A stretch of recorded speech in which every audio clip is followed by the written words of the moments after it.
Hello. पिछले class में हम लोग जो है क्या पढ़े थे? अवध और कुल मिलाकर के देखा जाए तो हम लोग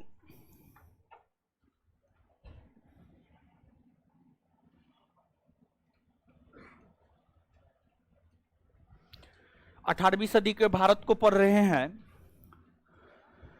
और 18वीं सदी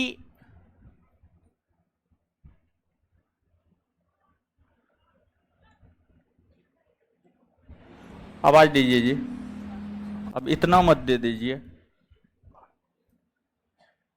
18वीं सदी के भारत को हम लोग पढ़ रहे थे और हम आपको बताए हुए थे कि 18वीं सदी के भारत में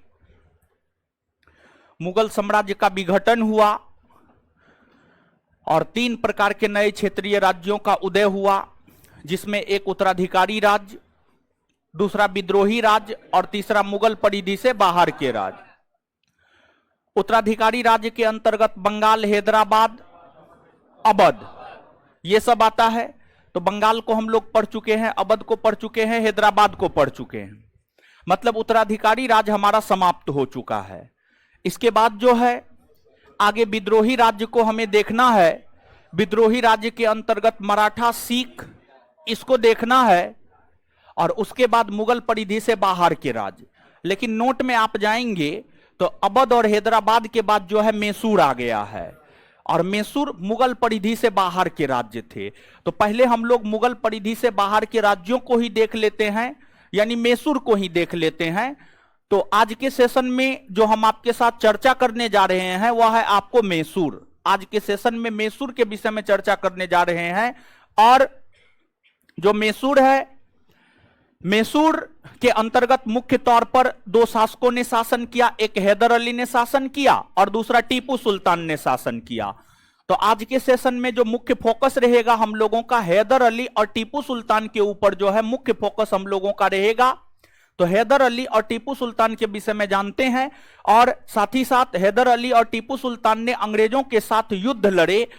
इन दोनों ने अंग्रेजों के साथ 4 युद्ध लड़े, जिसे आंग्ल मैसूर युद्ध कहा गया। प्रथम आंग्ल मैसूर युद्ध, द्वितीय आंग्ल मैसूर युद्ध, तृतीय आंग्ल मैसूर युद्ध और चतुर्थ आंग्ल मैसूर युद्ध। चतुर्थ आंग्ल मैसूर युद्ध। तो आज के सेशन में जो मुख्य फोकस रहेगा आंग्ल मैसूर युद्ध के ऊपर रहेगा, हैदर अली और टीपू सुल्तान के ऊपर रहेगा।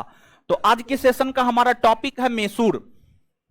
यानी मतलब हम लोग जो अब जानना प्रारंभ किए हैं, मुगल परिधि से बाहर के राज्य को जानना प्रारंभ किए हैं, मैसूर।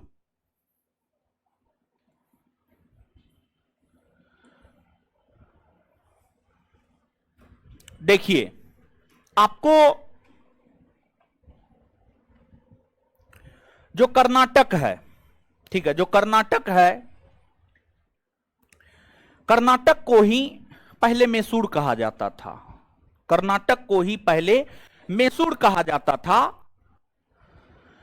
और कर्नाटक का पूरा इलाका कभी भी ना तो सल्तनत कालीन सुल्तानों के अधीन रहा है, ना ही मुगल बादशाहों के अधीन रहा है, ना ही मौर्य शासकों के अधीन रहा है। मतलब भारतीय इतिहास में जितने भी महान राजवंश है, मौर्य वंश एक साम्राज्य निर्माता वंश माना जाता है, सल्तनत काल, मुगल काल, इन सभी में एक से बढ़कर एक शासक हुए, इन सभी में एक से बढ़कर एक शासक हुए। लेकिन कभी भी पूरे कर्नाटक को किसी ने जीतने में सफलता हासिल नहीं की। कर्नाटक मध्यकालीन भारतीय इतिहास के संदर्भ में कर्नाटक के विषय में यहां पर चर्चा करने जा रहे हैं हम आपके साथ। और मध्यकालीन भारतीय इतिहास में हम लोगों को एक चैप्टर पढ़ना होता है, विजयनगर और बहमनी साम्राज्य। विजयनगर साम्राज्य की स्थापना 1336 ईस्वी में कर्नाटक में हुई थी। विजयनगर साम्राज्य की स्थापना 1336 ईस्वी में कर्नाटक में हुई थी और कर्नाटक में 1336 ईस्वी में विजयनगर साम्राज्य की स्थापना हरिहर और बुक्का ने किया। हरिहर और बुक्का ने किया। हरिहर और बुक्का ने किया। हरिहर और बुक्का ने किया 1336 ईस्वी में।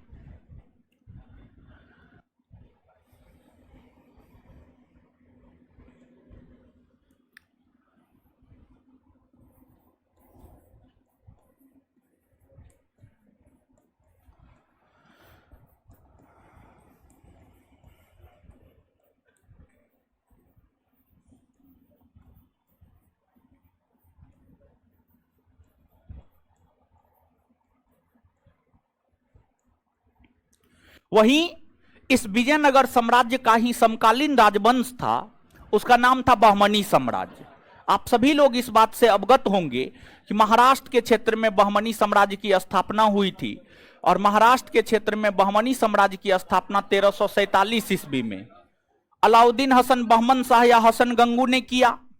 ये दोनों एक दूसरे का समकालीन था, जिस वजह से इन दोनों राजवंशों के बीच हमेशा संघर्ष और टकराव की स्थिति बनी रहती थी। और इन दोनों राजवंशों के बीच 1565 ईस्वी में 1565 ईस्वी में विजयनगर साम्राज्य और बहमनी साम्राज्य, इन दोनों राजवंशों के बीच जो है 1565 ईस्वी में एक युद्ध हुआ, जिसे इतिहास में तालीकोटा का युद्ध, बन्नी हट्टी का युद्ध या राक्षसी तंगड़ी का युद्ध कहा जाता है। तालीकोटा का युद्ध, बन्नी हट्टी का युद्ध या राक्षसी तंगड़ी का युद्ध कहा जाता है। और इस युद्ध में विजयनगर साम्राज्य की हार हुई, बहमनी साम्राज्य की जीत हुई और इसी युद्ध से विजयनगर साम्राज्य का पतन हो गया। तालीकोटा के युद्ध से विजयनगर साम्राज्य के पतन होने के बाद विजयनगर साम्राज्य के अंतर्गत अराबीडू वंश के शासकों ने शासन करना शुरू किया और अराबीडू वंश के शासकों में ही एक अराबीडू वंश का शासक हुए वेंकट द्वितीय। एक अराबीडू वंश के शासक हुए वेंकट द्वितीय। तो जो अराबीडू वंश के शासक वेंकट द्वितीय हुए,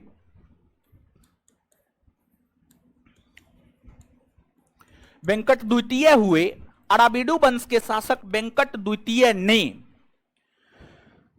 कर्नाटक के मैसूर के क्षेत्र में एक नए वंश को स्थापित किया, जिसे नाम दिया गया वड्डेयार वंश। जिसे नाम दिया गया वड्डेयार वंश। तो विजयनगर साम्राज्य के पतन होने के पश्चात विजयनगर साम्राज्य के अंतर्गत जो अराबीडू वंश के शासकों ने शासन किया, उन अराबीडू वंश के शासकों में ही एक शासक वेंकट द्वितीय हुए और वेंकट द्वितीय के द्वारा ही मैसूर के क्षेत्र में वड्डेयार वंश को स्थापित किया गया।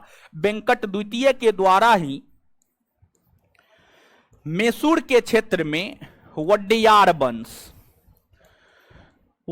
वंश के शासन की स्थापना की गई और फिर मैसूर में वड्डेयार वंश के शासक शासन करने लगे। मैसूर में जो वड्डेयार वंश का शासक शासन कर रहा था, उस वड्डेयार वंश के अंतर्गत मैसूर का अंतिम शासक हुआ कृष्णराज। मैसूर का अंतिम शासक कौन हुआ आपको? कृष्णराज। कृष्णराज नाम मात्र का शासक था, कहने के लिए ये शासक थे, लेकिन इनके शासनकाल के दौरान कृष्णराज के शासनकाल के दौरान जो है, एक था देवराज और एक था नंदराज। ये दोनों कृष्णराज के मंत्री थे। शासन की वास्तविक बागडोर जो है देवराज और नंदराज के हाथ में था। तो जो कृष्णराज थे, जो कि मैसूर के वड्डेयार वंश के अंतिम शासक माने जाते हैं, मैसूर के वड्डेयार वंश के अंतिम शासक कृष्णराज माने जाते हैं, ये नाम मात्र के शासक थे। इनके वित्त मंत्री नंदराज थे। नंदराज इनके वित्त मंत्री थे और इनके जो सेनापति थे, इनके सेनापति को अगर हम देखें तो इनके सेनापति जो है आपको देवराज थे। इनके सेनापति कौन थे आपको? देवराज। देवराज इनके सेनापति थे। तो कृष्णराज नाम मात्र का शासक था।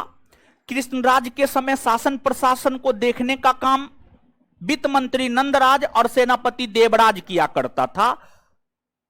वास्तविक तौर पर शासन यही दोनों देखा करता था।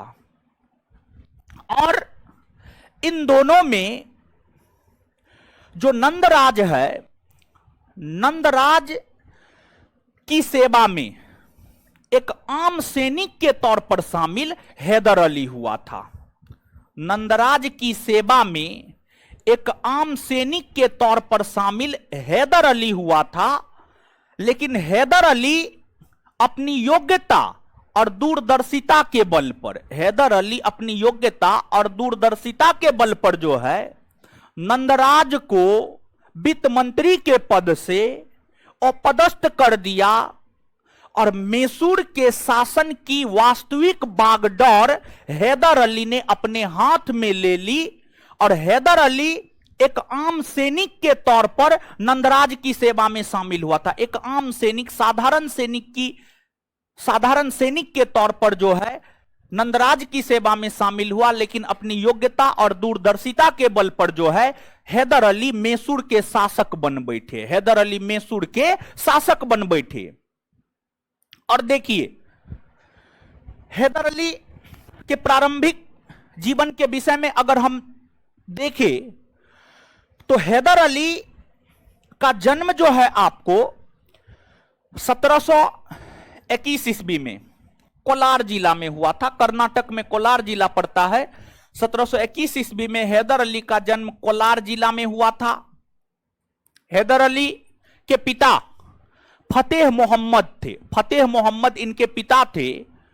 और फतेह मोहम्मद मैसूर राज्य के अंतर्गत सैन्य सेवा में एक उच्च पद पर कार्यरत थे। मतलब हैदर अली के जो पिता थे वो भी मैसूर के अधीन सैनिक ही हुआ करते थे। मैसूर राज्य के अधीन ही सैनिक ही हुआ करते थे हैदर अली के पिता फतेह मोहम्मद भी। और फतेह मोहम्मद मैसूर के अधीन सेना में शामिल था। तो नंदराज को लगा इसका बाप तो हमारे साम्राज्य के अंतर्गत सैनिक है, ये है, इसको भी सेना में शामिल कर लेते हैं। तो इन्हें भी सेना में शामिल कर ली गई। और हैदर अली के विषय में कहा जाता है कि यह निरक्षर था। इन्हें अक्षर का ज्ञान नहीं था। जैसे मुगल बादशाहों में आप अकबर को देखिए, मुगल बादशाहों में जो मुगल बादशाह अकबर है, अकबर निरक्षर थे। उसी प्रकार से जो है हैदर अली भी निरक्षर था। जिस वजह से हैदर अली ने एक विद्वान को अपना सलाहकार बनाया था।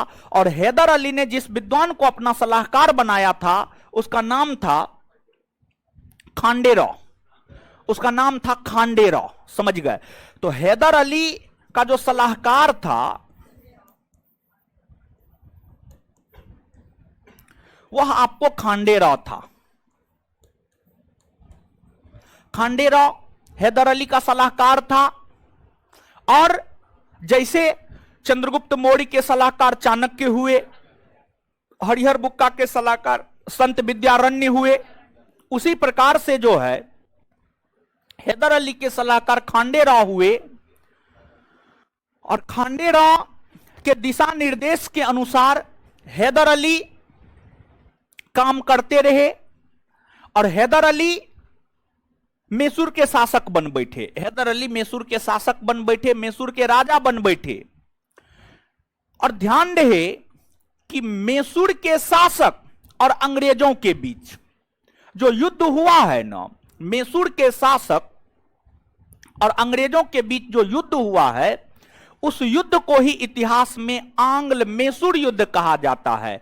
आंग्ल का मतलब अंग्रेज, मैसूर का मतलब मैसूर, यानी अंग्रेज और मैसूर के शासकों के बीच जो युद्ध हुआ है उसी युद्ध को इतिहास में आंग्ल मैसूर युद्ध कहा जाता है। देखिए यहां पर एक बात आप समझिएगा, आंग्ल मैसूर युद्ध होने का कारण क्या है। यहां पर हम इस बात को समझाने का प्रयास कर रहे हैं कि आखिरकार आंग्ल मतलब अंग्रेज और मैसूर के शासक के बीच जो युद्ध हुए हैं उस युद्ध का कारण क्या है, युद्ध किस कारण से हुए हैं, युद्ध किस कारण से हुए हैं। अंग्रेज और मैसूर के शासकों के बीच जो युद्ध हुए हैं, उस युद्ध के होने के कई सारे कारण हैं। उस युद्ध के होने के कई सारे कारण हैं। उसमें एक कारण है, आपको जो मैसूर के शासक हैदर अली या टीपू सुल्तान हुए, मैसूर के शासक जो हैदर अली और टीपू सुल्तान हुए, ये दोनों शासक फ्रांसीसियों का मदद लेता था, ये दोनों फ्रांसीसियों को मदद करता था। तो ये दोनों हैदर अली और टीपू सुल्तान दोनों मैसूर के शासक है। हैदर अली और टीपू सुल्तान दोनों मैसूर के शासक है, और ये दोनों शासक फ्रांसीसियों से मदद लेता था और फ्रांसीसियों को मदद करता था। और जो अंग्रेज था और जो फ्रांसीसी था, दोनों एक दूसरे का कट्टर दुश्मन था। दोनों एक दूसरे को देखना नहीं चाहता था, चाहे भारत में हो या यूरोप में हो, दोनों एक दूसरे का कट्टर दुश्मन था। दोनों एक दूसरे को आगे नहीं बढ़ने देना चाहता था, और दोनों एक दूसरे का काट करता था। दोनों एक दूसरे का जो है पैर खींचने का काम किया करता था। तो एक तो यह कारण हुआ कि हैदर अली और टीपू सुल्तान ने फ्रांसीसियों के साथ अपने संबंध को बेहतर बनाया, इसलिए अंग्रेज मैसूर के साथ युद्ध लड़ा। एक तो यह कारण है। दूसरा कारण यह है कि आप याद कीजिए, 18वीं सदी के भारत नामक चैप्टर में ही हमने पलासी के युद्ध का जिक्र किया है, हमने बक्सर के युद्ध का जिक्र किया है। अंग्रेजों ने पलासी के युद्ध के माध्यम से बंगाल को जीतने का काम किया। अंग्रेजों ने बक्सर के युद्ध के माध्यम से अवध को जीतने का काम किया। अवध को एक प्रकार से कहिए तो जीत ही लिया, और फिर बिहार, बंगाल, उड़ीसा के क्षेत्र में कर वसूलने का अधिकार ले लिया। मतलब अगर आप थोड़ा दूरदर्शी तरीका से देखें तो पलासी के युद्ध और बक्सर के युद्ध के माध्यम से अंग्रेजों ने उत्तर भारत में अपने आप को स्थापित कर लिया। उत्तर भारत में अपने आप को स्थापित कर लिया, उत्तर भारत में अपने आप को शक्तिशाली बना लिया। लेकिन अंग्रेज दक्षिण भारत में अपने आप को शक्तिशाली बनाने में अभी तक सक्षम नहीं हो पाए थे। तो अंग्रेजों की एक मंशा यह भी थी कि जब हम उत्तर भारत में अपने आप को शक्तिशाली बना लिए हैं, और उत्तर भारत में एक से बढ़कर एक शासक हुए, महान शासक हुए, शक्तिशाली शासक हुए, और दक्षिण भारत में तो वैसे शक्तिशाली शासक है भी नहीं। तो जब हम उत्तर भारत में अपने आप को स्थापित कर लिए, तो दक्षिण भारत में हम अपने आप को स्थापित क्यों नहीं कर सकते हैं? तो दक्षिण भारत में अंग्रेज अपनी शक्ति को वास्तविक तौर पर स्थापित करने के लिए आंग्ल मैसूर युद्ध लड़ने का काम किया। मूलतः आंग्ल मैसूर युद्ध होने के ये दो प्रमुख कारण है। एक कारण हैदर अली, टीपू सुल्तान का फ्रांसीसियों की ओर ज्यादा झुकाव का होना, और दूसरा कारण अंग्रेजों की विस्तारवादी नीति। अंग्रेज विस्तारवादी नीति का अनुसरण कर रहे थे। उत्तर भारत पर कब्जा कर लिए तो दक्षिण भारत पर कब्जा करने के लिए अपना युद्ध लड़ रहे थे। दक्षिण भारत पर कब्जा करने के लिए अपना युद्ध लड़ रहे थे। मूलतः आंग्ल मैसूर युद्ध होने के जो है यही प्रमुख कारण है। आंग्ल मैसूर युद्ध होने के जो है यही प्रमुख कारण है। कुछ बात समझ में आया? और फिर जो 4 आंग्ल मैसूर युद्ध हुए हैं, उसमें अगर हम प्रथम आंग्ल मैसूर युद्ध को देखें, तो जो प्रथम आंग्ल मैसूर युद्ध है, यह युद्ध 1767 से 1769 1767 से 1769 के बीच जो है प्रथम आंग्ल मैसूर युद्ध हुए। इस आंग्ल मैसूर युद्ध में एक तरफ मैसूर के शासक हैदर अली थे, और दूसरी तरफ जो है आपको अंग्रेज था। और इस समय जो बंगाल के गवर्नर जनरल थे, अंग्रेज गवर्नर जनरल थे, उसका नाम था बड़े लास्ट। उसका नाम था बड़े लास्ट। उसका नाम बड़े लास्ट था। और ध्यान रहे कि यह जो युद्ध हुआ है, इस युद्ध में हैदर अली की जीत हुई, अंग्रेज की हार हुई। हैदर अली जो कि मैसूर के शासक थे, उन्होंने प्रथम आंग्ल मैसूर युद्ध में अंग्रेजों को पराजित किया। अंग्रेज जब इस युद्ध में पराजित हुए,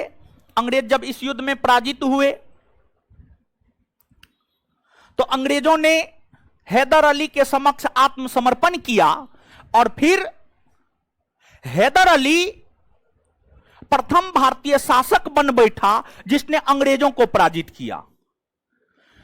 इस युद्ध से पहले अंग्रेजों ने बक्सर का युद्ध लड़ा। बक्सर के युद्ध में अंग्रेजों की जीत हुई। बक्सर के युद्ध से पहले अंग्रेजों ने प्लासी का युद्ध लड़ा, उसमें भी अंग्रेजों की जीत हुई। मतलब प्रथम आंग्ल मैसूर युद्ध से पहले अंग्रेजों ने भारतीय शासकों के साथ जितने भी युद्ध लड़े हैं, उन सभी युद्धों में अंग्रेजों की जीत हुई है। प्रथम युद्ध अंग्रेजों के द्वारा भारत में लड़ा गया प्रथम आंग्ल मैसूर युद्ध है, जिसमें अंग्रेजों को पराजय का सामना करना पड़ा, और हैदर अली प्रथम शासक बन बैठे जिसने अंग्रेज को पराजित किया। अंग्रेज बड़ी तेज था। अंग्रेज को लगा कि अभी हम उतने शक्तिशाली नहीं हैं कि हैदर अली का सामना कर सके, जिस वजह से इस युद्ध के उपरांत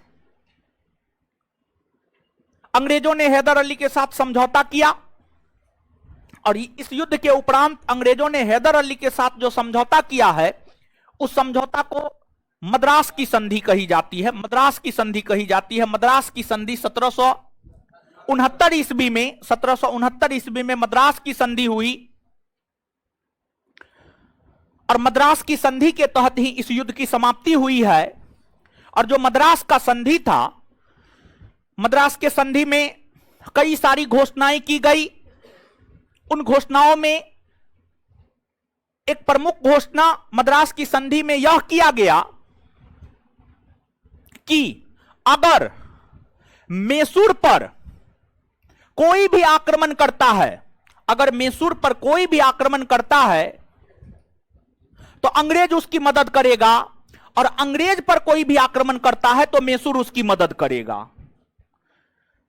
जो प्रथम आंग्ल मैसूर युद्ध है, इसकी समाप्ति जो मद्रास की संधि के तहत हुई है, मद्रास की संधि में यह घोषणा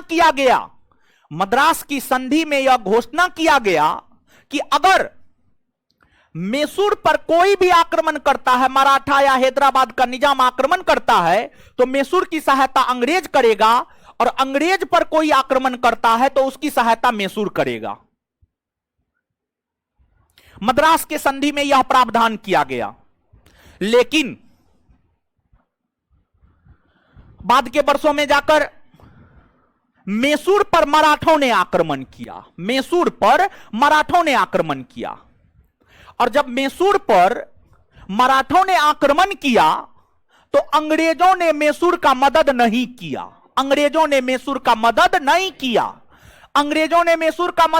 किया। मतलब मद्रास की संधि का उल्लंघन हुआ। और जब मद्रास की संधि का उल्लंघन हुआ, तो इसी उल्लंघन के कारण, मद्रास की संधि के उल्लंघन के कारण ही कालांतर में जाकर अंग्रेज और मैसूर के शासक हैदर अली के बीच वैमनस्यता बढ़ गई, मतलब खाई बढ़ गई, दूरियां बढ़ गई, जिस वजह से द्वितीय आंग्ल मैसूर युद्ध हुए। यानी अगर हम द्वितीय आंग्ल मैसूर युद्ध के तत्कालिक कारण को ढूंढे, तो द्वितीय आंग्ल मैसूर युद्ध का जो तत्कालिक कारण है, वह मद्रास की संधि का उल्लंघन होना। द्वितीय आंग्ल मैसूर युद्ध का जो तत्कालिक कारण है, वह है मद्रास की संधि का उल्लंघन होना। और फिर आगे चलकर द्वितीय आंग्ल मैसूर युद्ध हुए। अगर हम द्वितीय आंग्ल मैसूर युद्ध की बात करें, तो जो द्वितीय आंग्ल मैसूर युद्ध है यह 1780 से 1784 के दौरान हुआ। 4 वर्षों तक यह युद्ध चला था। 4 वर्षों तक यह युद्ध चला था। और इस युद्ध को बताने से पहले एक बात हम आपको बताना चाहते हैं। देखिए,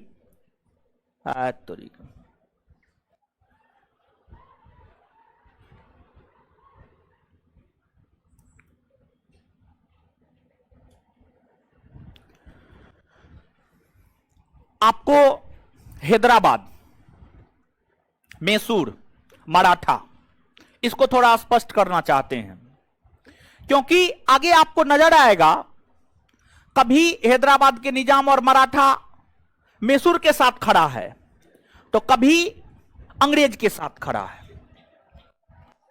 जो हैदराबाद के निजाम हुए, हैदराबाद के निजाम का शासन इस इलाका में रहा है। हैदराबाद के निजाम का जो शासन रहा है वो इस इलाका में रहा है। इस प्रकार से इस इलाका में हैदराबाद के निजाम का शासन रहा है। मराठों का शासन इस इलाका में रहा है और मैसूर के हैदर अली और टीपू सुल्तान का शासन इस इलाका में रहा है। यहां पर जो है आपको हैदर अली और टीपू सुल्तान का शासन रहा है। हैदर अली और टीपू सुल्तान का शासन रहा है। तो इधर हैदराबाद के निजाम का शासन है, इधर मराठों का शासन है और यहां पर मैसूर के शासक हैदर अली और टीपू सुल्तान का शासन है। देखिए, भारत जो गुलाम बना और जो भारतीय शासक पराजित हुए, उसका सबसे बड़ा कारण यह था कि भारतीय शासकों के बीच आपसी एकता नहीं थी। भारतीय शासकों के बीच आपसी एकता की कमी थी। भारतीय शासकों के बीच आपसी एकता की कमी थी। अगर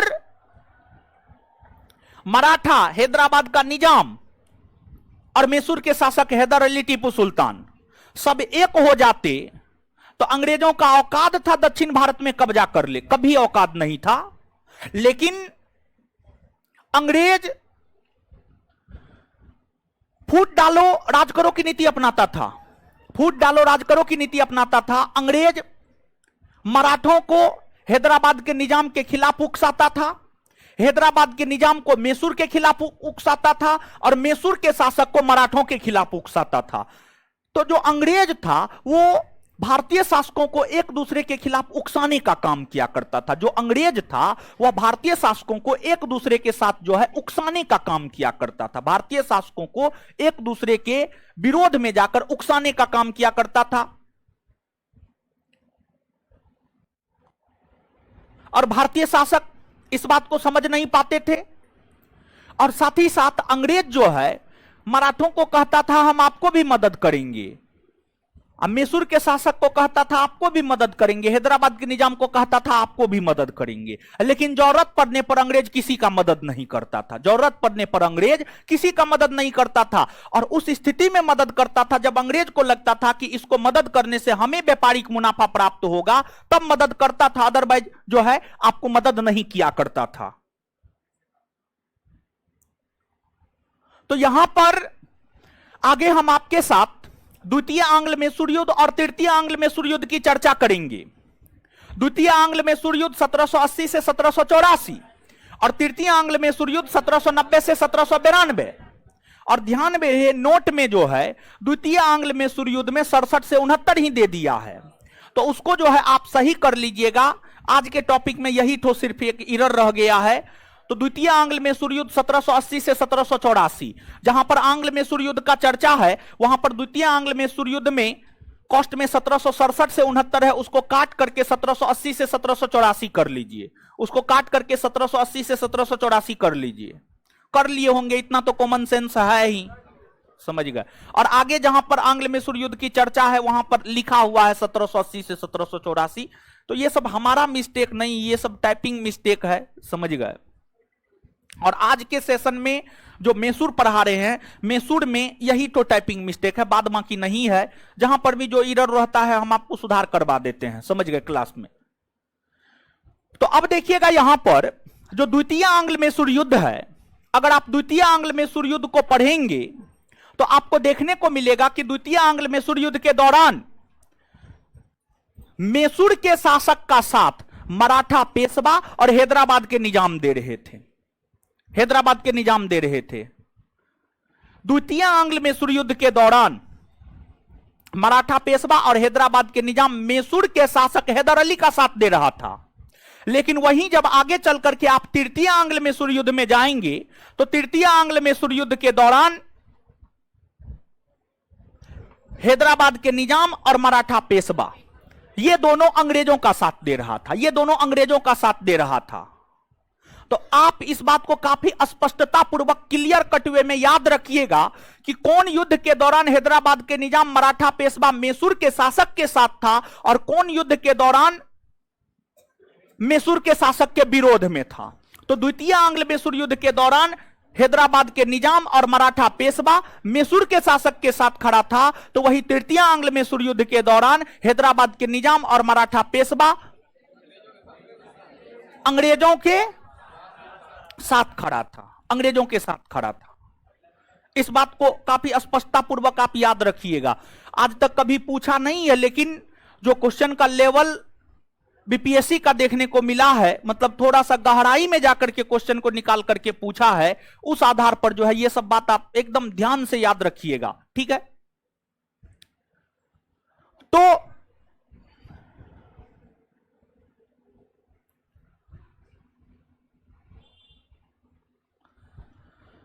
अब यहां पर हम आपके साथ बात कर रहे थे द्वितीय आंग्ल मैसूर युद्ध की। जो द्वितीय आंग्ल मैसूर युद्ध है क्यों हुए हमने बता दिया है। मद्रास की संधि का उल्लंघन किया जाना ही द्वितीय आंग्ल मैसूर युद्ध का तत्कालिक कारण बना। और यह जो द्वितीय आंग्ल मैसूर युद्ध है इसकी शुरुआत हैदर अली के समय हुई। इस युद्ध के दौरान कई जगह हैदर अली की हार भी हुई, कई जगह हैदर अली की जीत भी हुई। और इस युद्ध के दौरान हैदराबाद के निजाम और मराठा पेशवा मैसूर के शासक हैदर अली के साथ खड़ा था। लेकिन इस युद्ध के दौरान ही अंग्रेज सेनापति सर आयरकुट के साथ हैदर अली ने पोर्टोनोवा नामक स्थान पर युद्ध लड़ा, जिस युद्ध को इतिहास में पोर्टोनोवा का युद्ध कहा जाता है। पोर्टोनोवा का युद्ध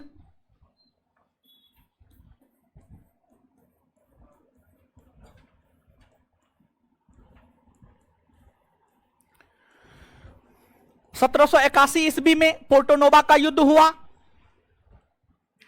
1781 ईस्वी में जो पोर्टोनोवा का युद्ध हुआ है, यह युद्ध हैदर अली और सर आयरकुट के बीच हुआ है। हैदर अली और सर आयरकुट के बीच हुआ है।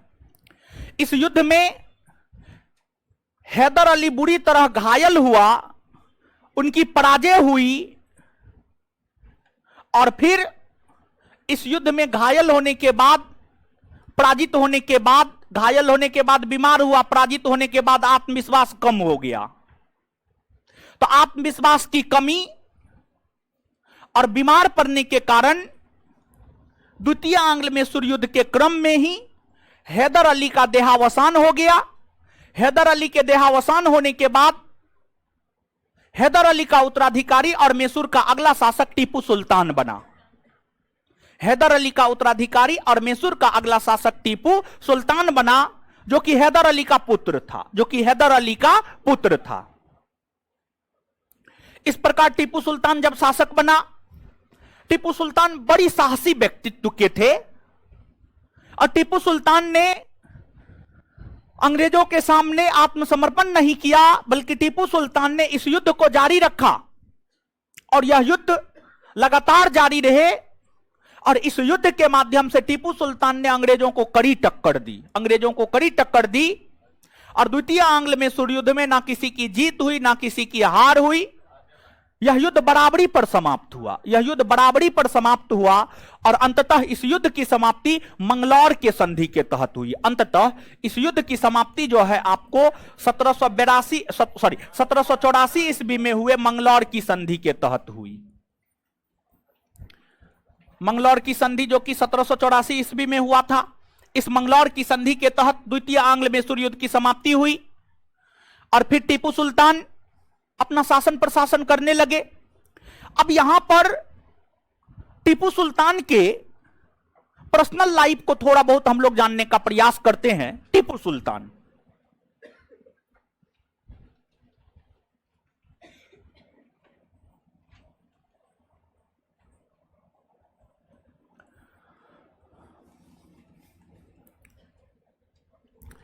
कुछ बुक के अनुसार टीपू का जन्म 1751 में हुआ, लेकिन हमारे स्रोत के अनुसार टीपू का जन्म नवंबर 1750 में हुआ। 1750 से लेकर 1799 टीपू का जीवन काल है। लगभग 49 वर्ष तक जो है टीपू जीवित रहे। टीपू सुल्तान का मूल नाम फतेह अली खान साहब था। टीपू सुल्तान का जो मूल नाम था या जो बचपन का नाम था फतेह अली खान साहब था। इनके पिता हैदर अली, इनकी माता फातिमा, और इनकी जो आत्मकथा है वह आपको तारीख है खुददारी। और इनका जन्म भी कर्नाटक में हुआ था। कर्नाटक में इनका जन्म हुआ था। टीपू सुल्तान बचपन से ही काफी साहसी थे।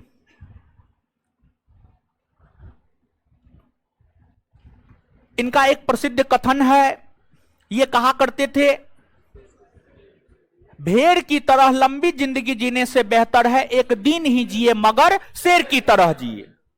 यह टीपू सुल्तान का सबसे प्रसिद्ध कथन है। और यह जो टीपू सुल्तान का सबसे प्रसिद्ध कथन है, यह कथन मेरे ख्याल से आपके नोट में नहीं दिए हैं। नहीं दिए। 4 गो 5 गो पॉइंट बचा करके रखे हैं। हर चैप्टर में कुछ कुछ पॉइंट बचा करके रखते हैं। सब दे देंगे नोट में तो दिक्कतें ना, और नोटों सही दे देंगे तो यह तो दिक्कतें ना। आप काहे परचेज कीजिएगा बैच मेरा, आप काहे आइएगा क्लास करने, समझ गए? आए समझे? अब तो पूरा इतिहास का ऐसा नोट आएगा। अभी तो ऐसा नोट है कि यानी इस नोट से पहले का जो इतिहास का नोट है वो ऐसा नोट है, इतना सिंपल नोट है कि उसको पढ़ करके जो है लोग समझ सकता था। लेकिन अब ये जो नोट है, बिना लेक्चर सुने हुए कोई उपाय नहीं, लेकिन एक बार लेक्चर सुन लिए तब उपाय है, समझ गए? चलिए, तो पैसा भी तो कमाना है।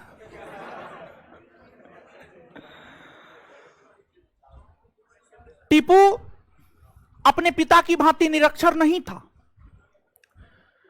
टीपू पढ़ा लिखा था। टीपू कई भाषाओं का जानकार था। टीपू अरबी, फारसी, उर्दू, संस्कृत, कन्नड़, ये सभी भाषाओं के जानकार थे टीपू। और टीपू जब शासक बने तो टीपू को इस बात का एहसास हो चुका था, हमारी टक्कर अंग्रेजों से होनी है और अंग्रेजों के पास एक प्रशिक्षित सेना है। अंग्रेजों के पास एक प्रशिक्षित सेना है। इसलिए टीपू ने अपनी सेना का गठन यूरोपीय पद्धति के तहत किया। यूरोपीय पद्धति के तहत अपनी सेना का गठन किया। और टीपू काफी दूरदर्शी था। टीपू का मानना था कि अगर हमारी आर्थिक शक्ति मजबूत होती है, आर्थिक तौर पर हम मजबूत होते हैं, तभी मजबूत सेना का गठन हम कर सकते हैं। अर्थात उन्होंने अपनी सैन्य शक्ति को आर्थिक शक्ति का नींव माना। आर्थिक शक्ति का नींव माना मतलब उनका मानना था कि आर्थिक तौर पर अगर हम मजबूत होंगे तभी हम एक मजबूत सेना का गठन कर पाएंगे, और आर्थिक तौर पर हम मजबूत नहीं होंगे, मतलब धन संपत्ति मेरे पास नहीं होगा, तो हम एक मजबूत सेना का गठन कैसे कर पाएंगे? मजबूत सेना मतलब अधिक से अधिक हथियार हो, गोला बारूद हो, आधुनिक आधुनिक तकनीक का हथियार हो, अधिक से अधिक सेना हो, प्रशिक्षित सेना हो, सेना को प्रशिक्षण देने के लिए खर्च होता है, आधुनिक अस्त्र शस्त्र के लिए खर्च होता है, अधिक सेना को शामिल करने में खर्च होता है। तो मतलब अगर पैसा है तब तो हम एक मजबूत सेना का गठन कर सकते हैं, अगर पैसा नहीं है तो हम मजबूत सेना का गठन कैसे कर सकते हैं? मतलब आर्थिक तौर पर टीपू सुल्तान अपने आप को मजबूत बनाना चाह रहे थे और टीपू सुल्तान ने आर्थिक तौर पर अपने आप को मजबूत बनाया भी, एक और एक मजबूत सेना का गठन टीपू सुल्तान ने किया। टीपू सुल्तान भी फ्रांसीसियों से काफी प्रभावित था और टीपू सुल्तान अपना दूत, अपना व्यापारिक मंडल अपने पड़ोसी देशों में भेजता था, तुर्की में, अफगानिस्तान में, चीन में, बर्मा में, और सबसे आग्रह करता था कि आप हमें अंग्रेजों के खिलाफ मदद कीजिए, आप हमें अंग्रेजों के खिलाफ मदद कीजिए। सबसे व्यापार करता था, सबसे बेहतर संबंध बनाता था। हुआ यह कि जो टीपू सुल्तान था, जो कि मैसूर का शासक था, टीपू सुल्तान जो मैसूर का शासक था, उन्होंने एक मजबूत सेना का गठन कर लिया। इससे हैदराबाद के निजाम को भी डर लगने लगा, मराठा पेशवा को भी डर लगने लगा। अब उन लोगों को यह लगने लगा ये तो हमसे आगे निकल गया है, ये तो हमारा सफाया कभियो कर सकता है। मराठा को लग रहा था, हैदराबाद के निजाम को लग रहा था ये तो हमारा सफाया कभियो कर सकता है। ये दोनों भी डर गया और अंग्रेज तो इससे डर रहा ही था, क्योंकि टीपू की गतिविधियां अंग्रेज विरोधी थी और टीपू फ्रांसीसी क्रांति से काफी ज्यादा प्रभावित था। टीपू का भी ज्यादा झुकाव फ्रांस की ओर था और फ्रांस अंग्रेज का कट्टर दुश्मन, फ्रांस अंग्रेज का कट्टर दुश्मन। तो टीपू का झुकाव अंग्रेजों की ओर था, तो अंग्रेजों का तो कट्टर दुश्मन टीपू था ही। अब अंग्रेज, हैदराबाद के निजाम, मराठा पेशवा, तीनों आपस में मिलने जुलने लगे और अंग्रेज इन दोनों को और डरा दिया। कहा टीपू आपको कुछ बुझेगा, आप फालतू का हवाबाजी कर रहे हैं, एक बार में टीपू उड़ा देगा, नहीं तो मेरे साथ रहिए। यही बात हैदराबाद के निजामों को कहा और ये सब तो देख भी ना रहा था कि टीपू की सैन्य शक्ति इतनी मजबूत हो गई है, प्रशिक्षित सेना है, मजबूत सेना है, नौसेना है, और नौसेना का भी गठन टीपू ने कर लिया था और नौसैनिकों के माध्यम से आंध्र प्रदेश पर भी आक्रमण किया जा सकता था, महाराष्ट्र पर भी आक्रमण किया जा सकता था। अगर टीपू स्थल मार्ग से नहीं जीत सकता था, जल मार्ग से तो जीत ही सकता था, क्योंकि इन लोगों के पास नौसेना थी नहीं कि ये लोग टक्कर दे पाते, लेकिन अंग्रेजों के पास नौसेना थी। तो ये लोग काफी डर गए और इन लोगों ने अंग्रेजों से जाकर हाथ मिला लिया। अंग्रेज, हैदराबाद के निजाम, मराठा पेशवा, दोनों को अपने साथ लिया, दोनों को अपने बस में लिया, दोनों को अपने साथ लिया। तो अंग्रेजों की तो एक प्रशिक्षित सेना थी ही, हैदराबाद के निजाम की सेना भी और मराठा पेशवा सेना भी, तीनों एक हो गया। तीनों एक हो करके और तब फिर टीपू को उस स्थिति में चुनौती दिया जब फ्रांस में क्रांति होने लगी थी, फ्रांसीसी क्रांति। विश्व इतिहास का टॉपिक है फ्रांसीसी क्रांति। फ्रांसीसी क्रांति 1789 से 1799 के बीच हुआ और जब फ्रांस के भीतर क्रांति होने लगी थी 1789 ईस्वी में, तो फ्रांस की सरकार तथा फ्रांसीसी कंपनी का पूरा ध्यान फ्रांसीसी क्रांति की ओर था। जब आग अपने घर में भी लगा हो और पड़ोसी घर में भी लगा हो, तो पहले लोगों को अपना घर नजर आता है, पड़ोसी का घर नजर नहीं आता है। लेकिन जब अपना घर में आग ना हो, पड़ोसी के घर में आग हो, तो सिर्फ पड़ोसी के घर का ही आग नजर आता है। तो अब स्थिति ऐसा हो गया था फ्रांसीसियों के साथ कि फ्रांसीसियों के अपने घर में ही आग लगा हुआ था, तो टीपू को खाक मदद करेगा कि वो अपना आग बुझाएगा। मतलब अंग्रेज इस बात को समझ गया कि फ्रांसीसी क्रांति शुरू हो गया है, उधर उनका ध्यान है। अभी उचित समय है जब टीपू को ललकार कर, टीपू को बीच मैदान में लाकर उन्हें पराजित करे। क्योंकि अगर फ्रांसीसी क्रांति की शुरुआत नहीं होती तो जैसे अंग्रेज हैदराबाद के निजाम मराठा पेशवा के साथ मिलकर त्रिगुट का निर्माण कर टीपू पर आक्रमण कर रहा था, तो फ्रांसीसी भी टीपू का साथ देता और तब फिर टक्कर बराबरी का होता, टक्कर बराबरी का होता। तब कुछ भी कहना मुश्किल था।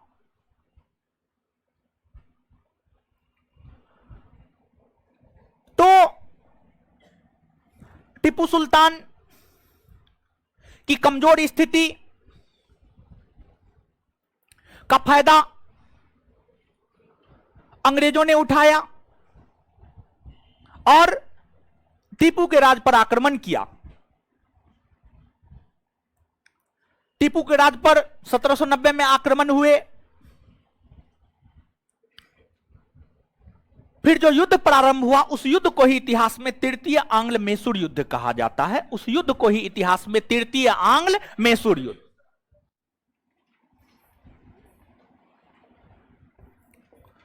तो जो तृतीय आंग्ल मैसूर युद्ध है,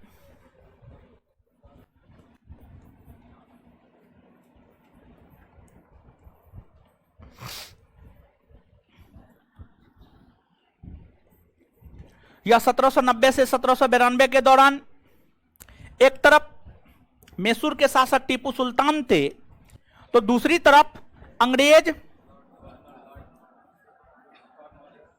हैदराबाद के निजाम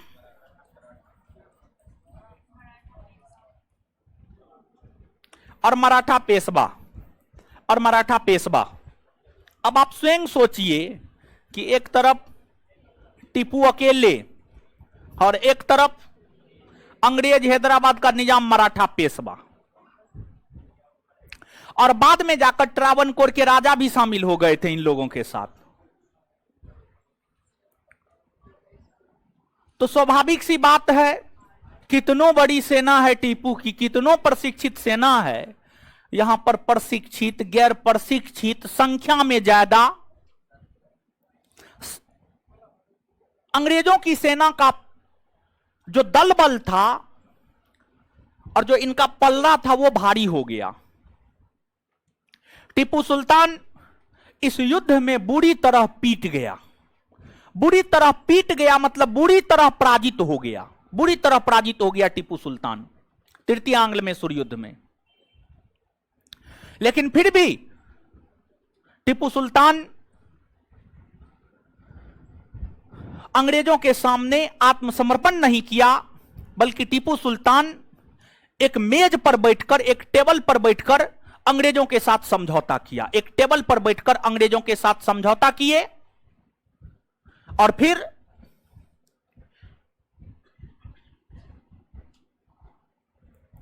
यह समझौता श्रीरंगपट्टनम के समझौता के नाम से जाना गया।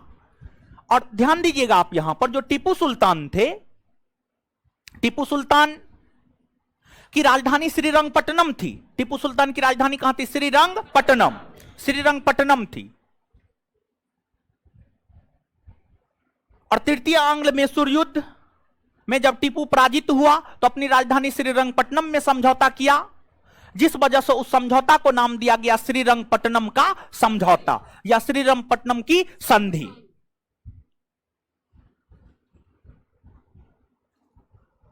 आपके बिहार दरोगा का यह पूछा हुआ क्वेश्चन है कि श्रीरंगपट्टनम की संधि कब हुई है। आपके बिहार दरोगा का यह पूछा हुआ क्वेश्चन है कि श्रीरंगपट्टनम की संधि कब हुई है। तो जो श्रीरंगपट्टनम की संधि है वह 1792 ईस्वी में हुई है। 1792 ईस्वी में हुई है।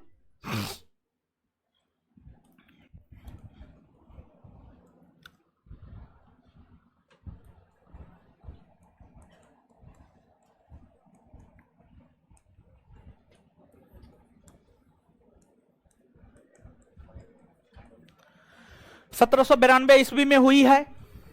अब देखिएगा यहां पर आप, अगर अंग्रेज चाहता ना, और इस समय अंग्रेज गवर्नर जनरल था, उसका नाम था Lord Cornwallis. Lord Cornwallis, Lord Cornwallis Srirangapatnam की संधि में भाग लिया, समझौता में भाग लिया। अगर लॉर्ड कॉर्नवालिस चाहता तो वह पूरे मैसूर को ले लेता, क्योंकि टीपू पराजित था। टीपू को जो कहता टीपू को मानना पड़ता। स्थिति ही टीपू के साथ ऐसी थी जैसे पुरंदर के संधि में शिवाजी को जो कहता शिवाजी को मानना पड़ता, क्योंकि शिवाजी चारों तरफ से घिर चुका था, बचने का कोई रास्ता ही नहीं था। जो स्थिति 1665 ईस्वी में शिवाजी की हुई थी, वही स्थिति 1792 ईस्वी में टीपू की हो गई। टीपू चारों तरफ से घिर चुका था अपने विरोधी से। टीपू को निकलने के लिए कोई रास्ता नहीं था। लॉर्ड कॉर्नवालिस अगर चाहता तो टीपू के पूरे राज को हड़प सकता था, लेकिन लॉर्ड कॉर्नवालिस सोचा कि अगर हम टीपू के पूरे राज को हड़प लेंगे तो इससे होगा ये कि मैक्सिमम तो आधा पर हम कब्जा कर लेंगे। अब बाद बाकी युद्ध में जो हैदराबाद का निजाम मराठा पेशवा साथ दिया है, वो भी तो कहेगा हमको भी दीजिए कुछ क्षेत्र। और जब मैसूर का कुछ क्षेत्र इन लोगों को मिलेगा तो पहले की तुलना में ये दोनों भी मजबूत हो जाएगा। पहले की तुलना में ये दोनों भी मजबूत हो जाएगा। तो कॉर्नवालिस को लगा कि ये दोनों हमको साथ दिया है, लेकिन फिर भी इसको शक्तिशाली नहीं बनाना है, इसको शक्तिशाली नहीं बनाना है। अगर ये दोनों भी शक्तिशाली हो गया तो वो भी मेरा ही सर का दर्द बनेगा, तो इसलिए ये दोनों को शक्तिशाली नहीं बनने देना है। और फिर अंग्रेजों को लगने लगा यह बात भी कि अभी तो तीन गो आपस में लड़ झगड़ रहा है, उजड़ रहा है, अपने में लड़ झगड़ करके। अगर टीपू को पूरा हड़प लिए तब तो दू गो हो जाएगा, तब तो दुइये गो न लड़ेगा झगड़ेगा। कहीं दोनों को बात समझ में आ गया कि अंग्रेज हमको लड़ा झगड़ा रहा है जानबूझ करके, तो ऐसा ना हो कि हम अंग्रेजों का ही पत्ता साफ हो जाए भारत से। तो अंग्रेजों ने सोचा जितना छोटा छोटा राज रहेगा ना उतना बढ़िया, उतना सब आपस में लड़ते झगड़ते रहे, हम उसका फायदा उठाते रहेंगे। तो अंग्रेजों को लगा कि ना टीपुओं को रहने देते हैं और इन दोनों को शक्तिशालियों नहीं होने देंगे। मतलब देखिए अंग्रेज कैसे कैसे राजनीति कर रहा है। इसी को तो कूटनीति कहा जाता है, कूटनीति इसी को कहा जाता है। मतलब हमारे साथ लोग खड़ा है लेकिन हम उसको आगे नहीं बढ़ने दे रहे, यही तो कूटनीति कहलाता है। समझ गए? जैसे नीतीश कुमार बहुत बड़ा कूटनीतिज्ञ,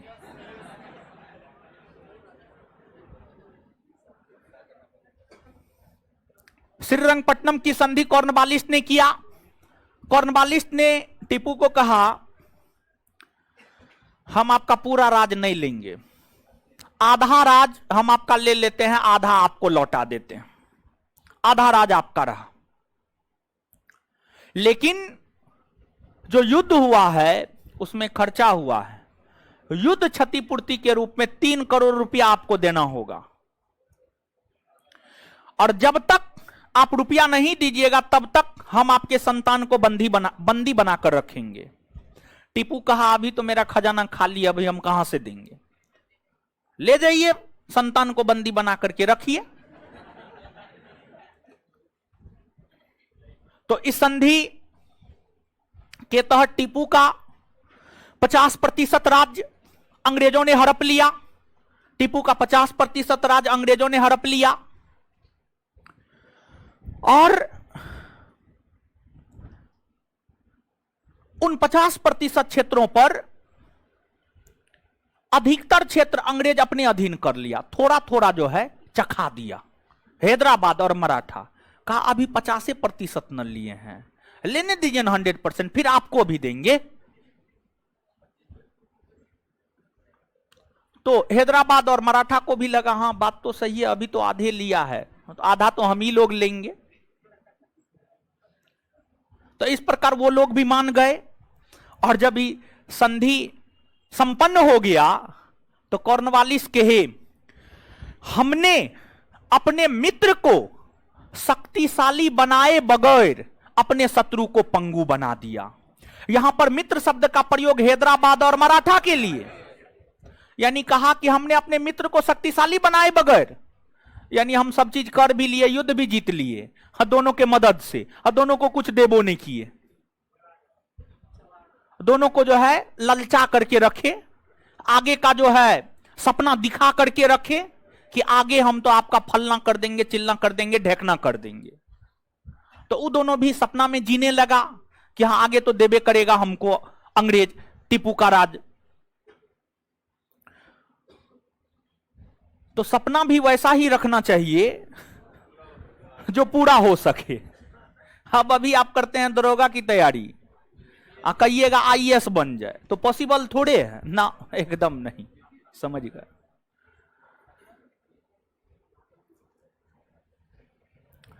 तो टीपू श्रीरंगपट्टनम की संधि के माध्यम से टीपू काफी कमजोर हो गया। श्रीरंगपट्टनम की संधि ने टीपू को काफी कमजोर कर दिया, लेकिन फिर भी टीपू झुका नहीं। टीपू फिर भी फ्रांसीसियों की आस लगाए बैठे रहा कि फ्रांसीसी आएगा, मदद करेगा, फिर अंग्रेज को पराजित करेंगे, फिर से अपने राज पर कब्जा करेंगे। एक तरफ अंग्रेज पूरा मैसूर को हड़पने का सपना देख रहा है, और दूसरे तरफ हैदराबाद और मराठा कि अंग्रेज हड़पेगा तो थोड़ा हमको भी देगा, इसका सपना देख रहा है। और इधर टीपू फ्रांसीसियों के सहायता का सपना देख रहा है, सब सपना में जी रहा था।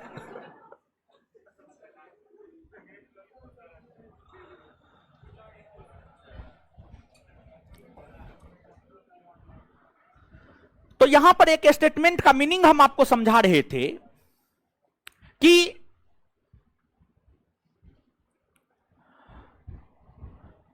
कॉर्नवालिस यह बात कहे कि हमने अपने मित्र को शक्तिशाली बनाए बगैर अपने शत्रु को पंगु बना दिया। शत्रु शब्द का प्रयोग टीपू के लिए, मित्र शब्द का प्रयोग हैदराबाद के निजाम और मराठा पेशवा के लिए, हैदराबाद के निजाम और मराठा पेशवा के लिए।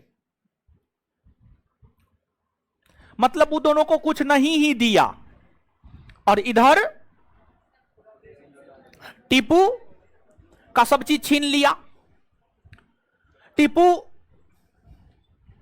एक प्रकार से कहिए तो सीधे आसमान से जमीन पर गिर गए, लेकिन टीपू ने हौसला नहीं छोड़ा, हौसला रखे रहा टीपू, धैर्यवान बने रहे टीपू।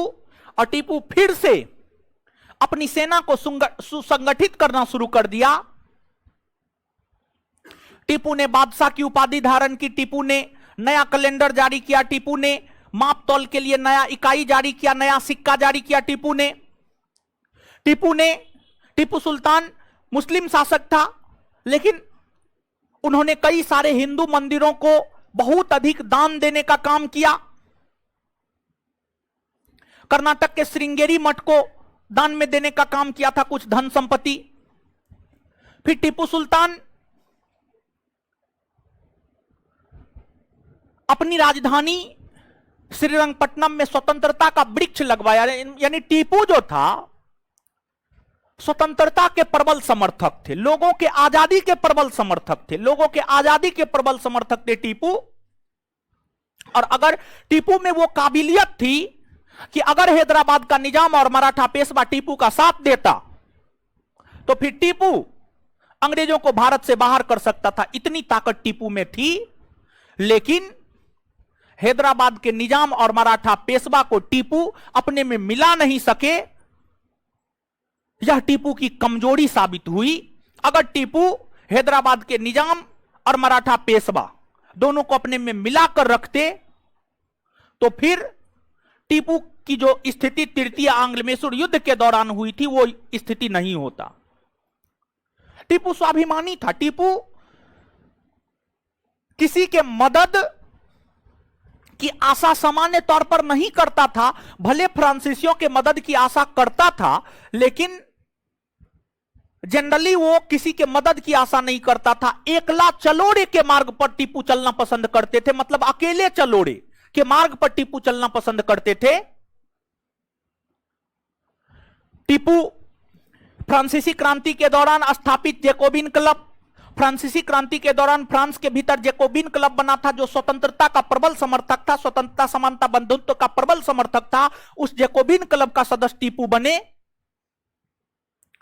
तो तृतीय आंग्ल मैसूर युद्ध में टीपू के हारने के बावजूद टीपू फ्रांसीसियों से मदद की आस नहीं छोड़ा, फ्रांसीसियों का साथ नहीं छोड़ा, फ्रांसीसियों को लगातार मदद करते रहा।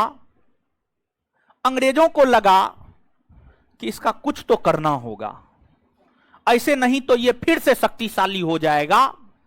तो अंग्रेजों ने टीपू को मजबूत नहीं होने दिया और फिर अंग्रेजों ने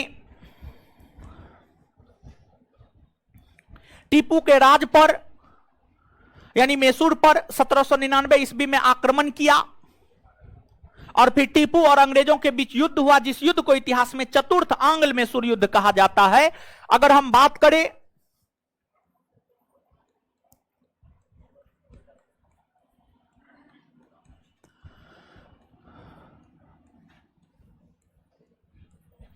चतुर्थ आंग्ल मैसूर युद्ध की, तो चतुर्थ आंग्ल मैसूर युद्ध 1799 में हुए और यह जो चतुर्थ आंग्ल मैसूर युद्ध है, इस समय बंगाल के गवर्नर जनरल लॉर्ड वेलेजली थे। इस युद्ध के दौरान अंग्रेजी सेना ने टीपू सुल्तान को पराजित किया और अंग्रेजी सेना यह सोच करके आई थी टीपू कमजोर पड़ा, उसको मार गिराना है। और फिर इस युद्ध के दौरान जैसे ही टीपू कमजोर पड़ा, टीपू की हत्या कर दी गई। इस युद्ध के दौरान टीपू की हत्या करने के बाद अंग्रेजों ने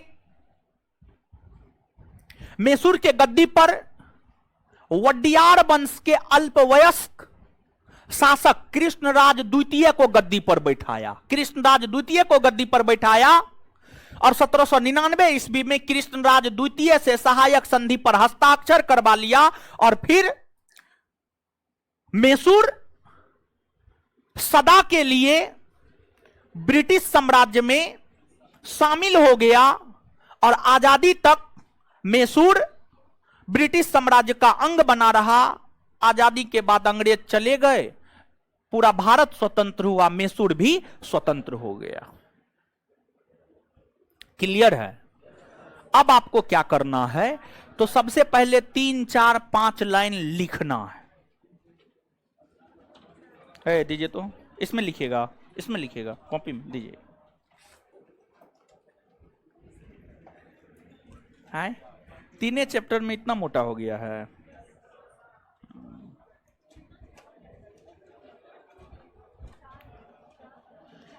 अच्छा,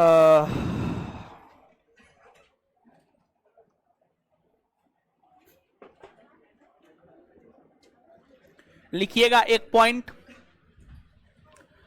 अंग्रेजों को भारत में पराजित करने वाला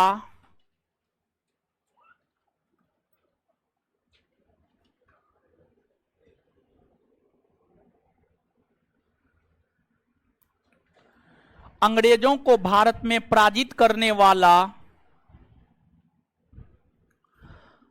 अंग्रेजों को भारत में पराजित करने वाला प्रथम भारतीय शासक हैदर अली हुए। अंग्रेजों को भारत में पराजित करने वाला प्रथम भारतीय शासक हैदर अली हुए।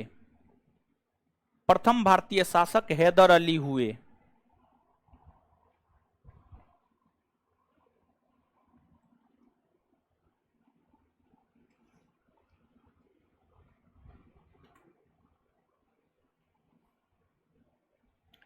आगे लिखिएगा,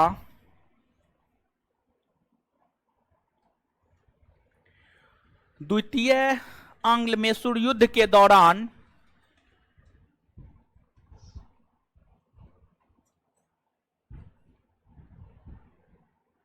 द्वितीय आंग्ल मैसूर युद्ध के दौरान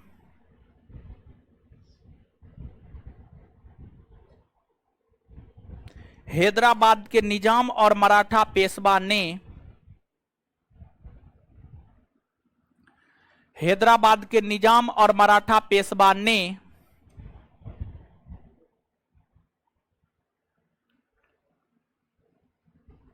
मैसूर का साथ दिया, मैसूर का साथ दिया, मैसूर का साथ दिया, तो वहीं मैसूर का साथ दिया तो वहीं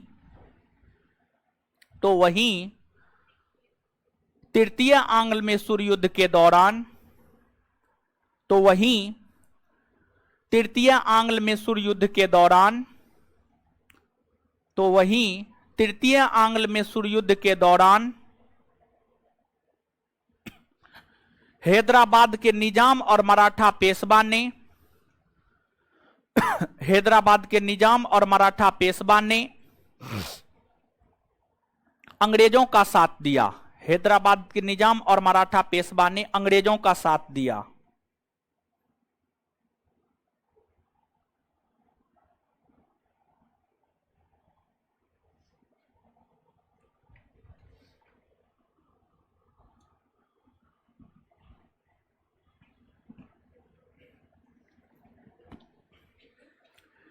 अगला, तृतीय आंग्ल मैसूर युद्ध जीतने के बाद कॉर्नवालिस ने कहा कि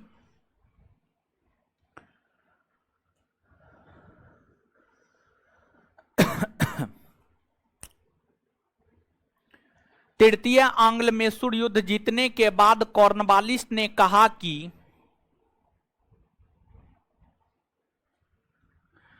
तृतीय आंग्ल मैसूर युद्ध जीतने के बाद कॉर्नवालिस ने कहा कि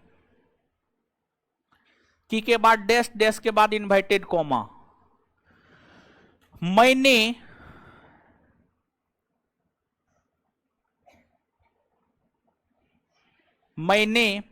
अपने मित्र को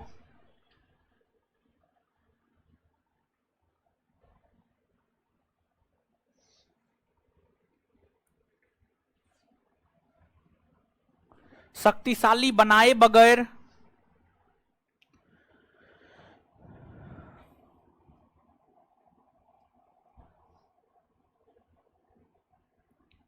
मैंने अपने मित्र को शक्तिशाली बनाए बगैर अपने शत्रु को पंगु बना दिया। मैंने अपने मित्र को शक्तिशाली बनाए बगैर अपने शत्रु को पंगु बना दिया।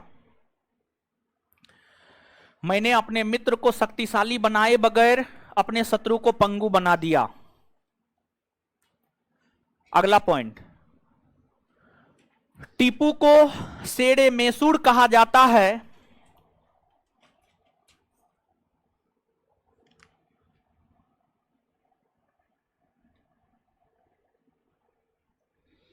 टीपू को शेर ए मैसूर कहा जाता है।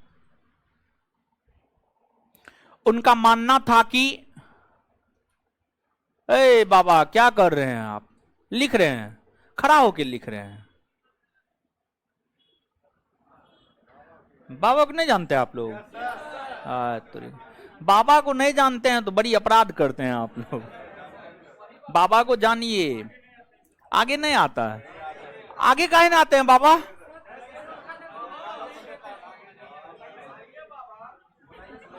प्रकट होइए कभी काल आगे भी, कि मार के डर से भागते हैं।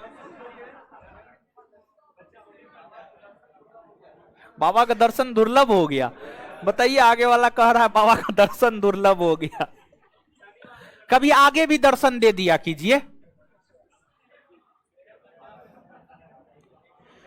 उनका मानना था कि के बाद डैश डैश के बाद इन्वर्टेड कोमा, इन्वर्टेड कोमा।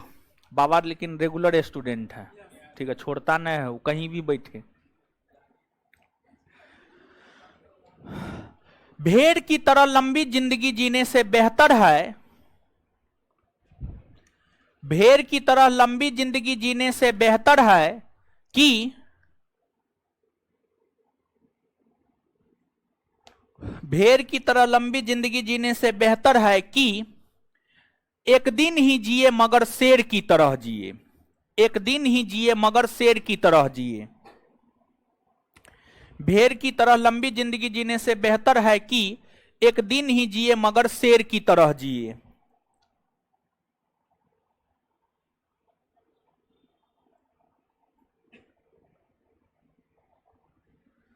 और एगो पॉइंट लिखाना था हो, हाँ। टीपू ने पहली बार युद्ध में रॉकेट का प्रयोग किया। टीपू ने पहली बार युद्ध में रॉकेट का प्रयोग किया।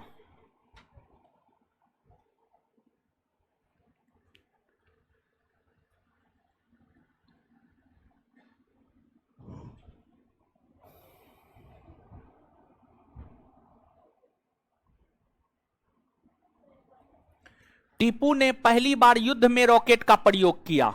एक पॉइंट और लिखिए।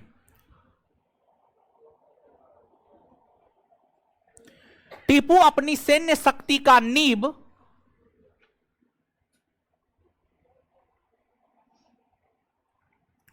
टीपू अपनी सैन्य शक्ति का नींव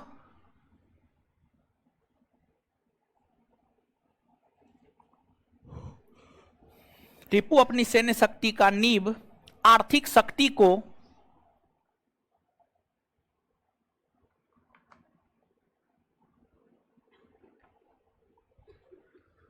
मानता था।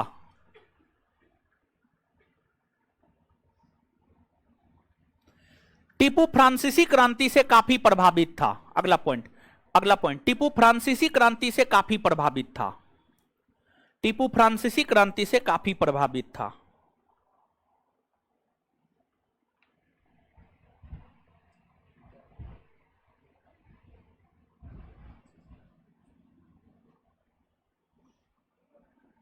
हो गया।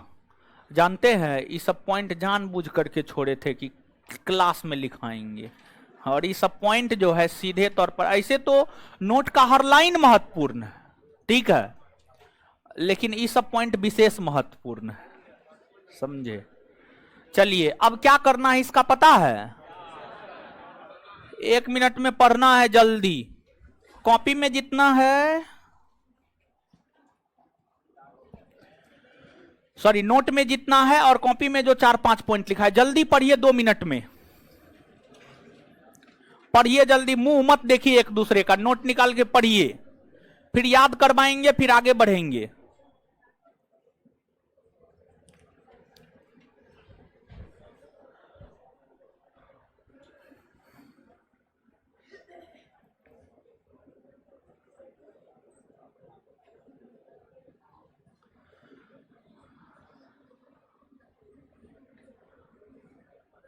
पढ़िए जल्दी।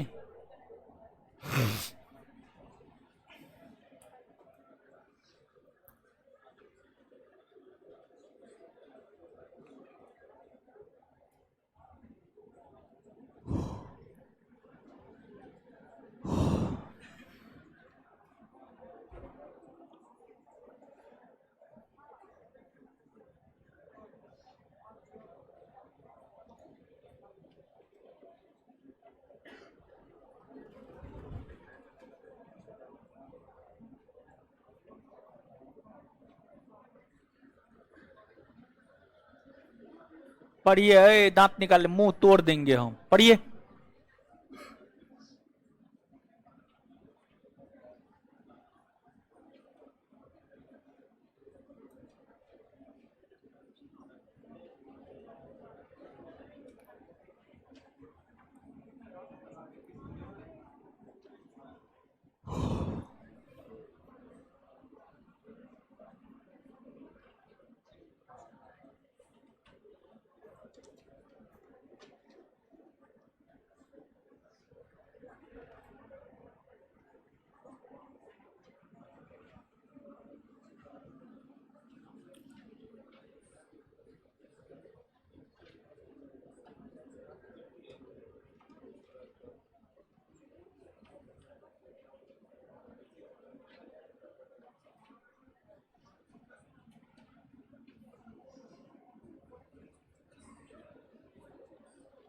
पढ़ लिए।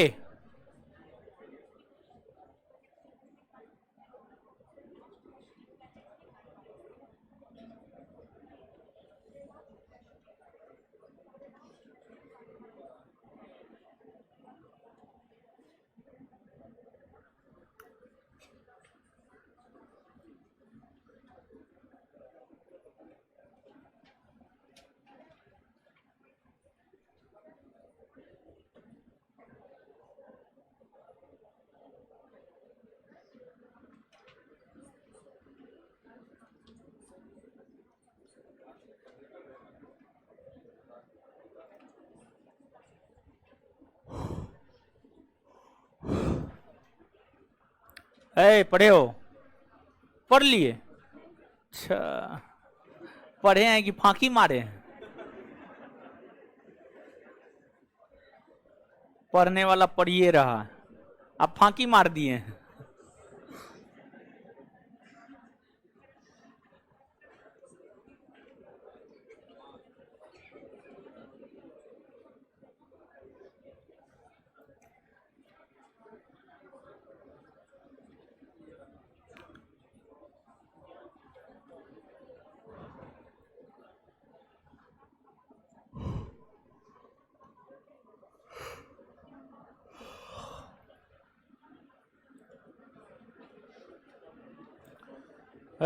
हुआ?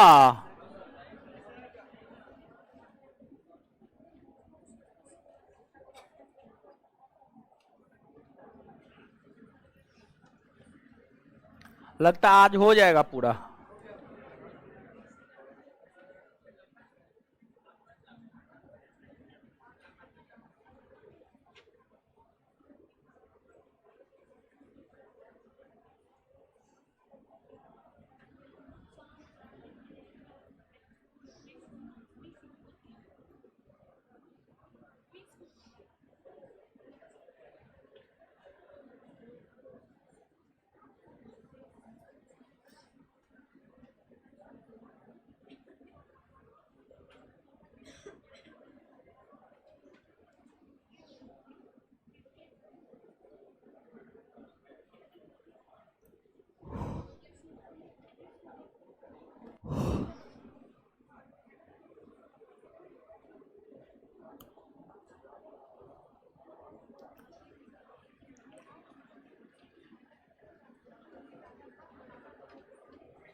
बहुते है हो आज तुरी।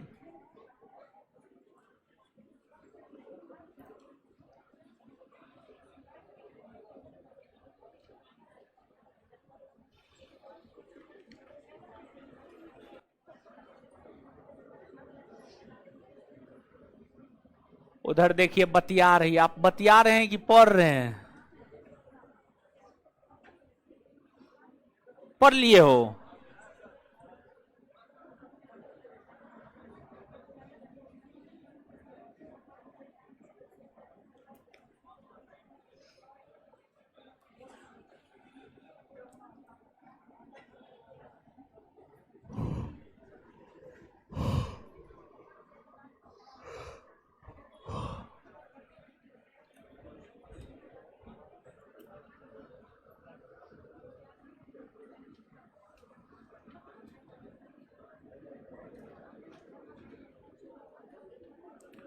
आइए अब, आइए तो।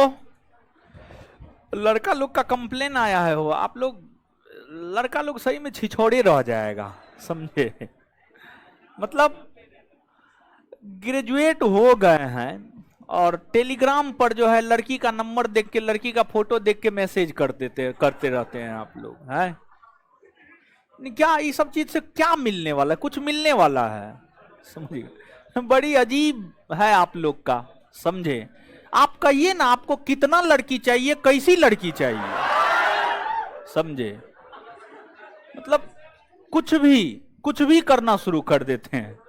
पढ़िए लिखिए महाराज, टेलीग्राम पर टेस्ट देने जाते हैं, टेस्ट दीजिए, लड़की को मैसेज करने के लिए नहीं टेलीग्राम ज्वाइन करवाए हैं आप लोगों से, समझ गए?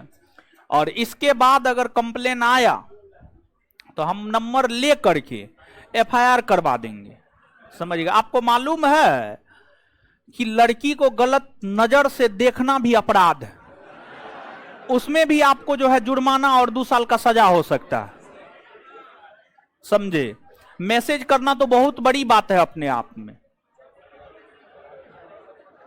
सब दरोगा बनने का सपना सपने रह जाएगा, एगो केस ठोकवा देंगे तो, समझे? ये छिछोड़ापन वाला काम मत कीजिए महाराज, अजीब हाल है आप लोग का।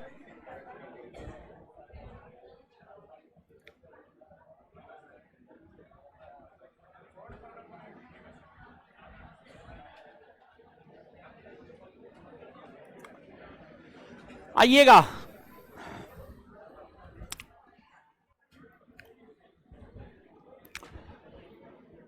मैसूर में यानी कर्नाटक में जब विजयनगर साम्राज्य का पतन हुआ, तो विजयनगर साम्राज्य के पतन के बाद मैसूर में किस वंश के शासन, किस वंश के?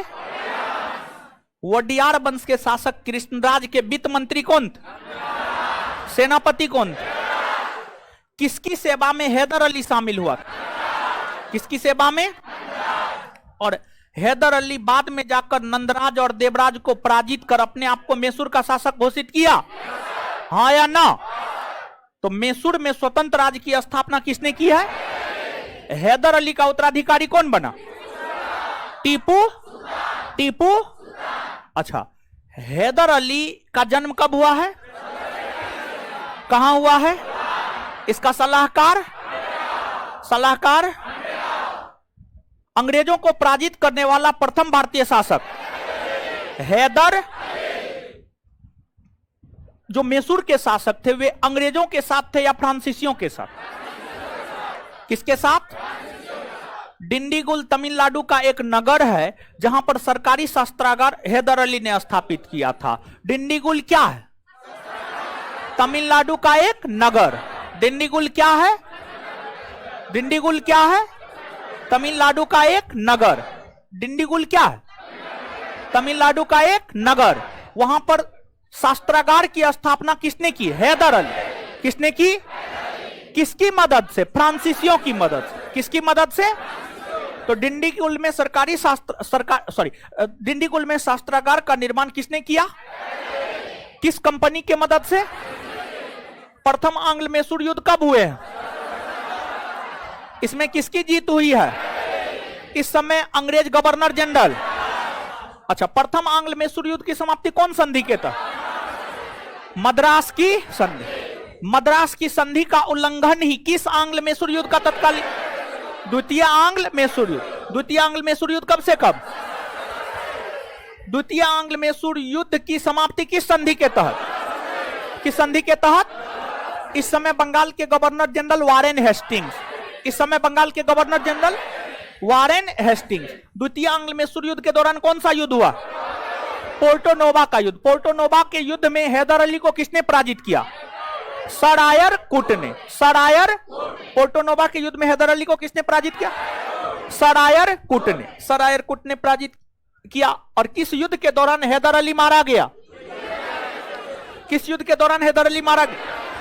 और इसके बाद टीपू सुल्तान शासक बने, उन्होंने इस युद्ध को जारी रखा, हाँ या ना? जारी रखा ना? ठीक है, जारी रखा। और इसके बाद जो है टीपू का जन्म कब हुआ? 1700। टीपू कौन कौन से भाषा के जानकार थे? टीपू की माता कौन थी? फातिमा। टीपू की माता? पिता? टीपू के बचपन का नाम या मूल नाम? फतेह अली खान साहब। और टीपू सुल्तान की अगर हम बात करें तो इन्होंने अपना व्यापारिक दूत, राजनीतिक दूत विश्व के अन्य देशों में भेजा था, हाँ या ना? बादशाह की उपाधि धारण की थी, नया कैलेंडर चलाया, नया सिक्का जारी किया, हाँ ना? चलिए, इसके बाद जो है टीपू की राजधानी कहां थी? श्रीरंगपट्टनम। टीपू की राजधानी कहां थी? स्वतंत्रता का वृक्ष लगवाया था और जैकोबिन क्लब का सदस्य बना था ना?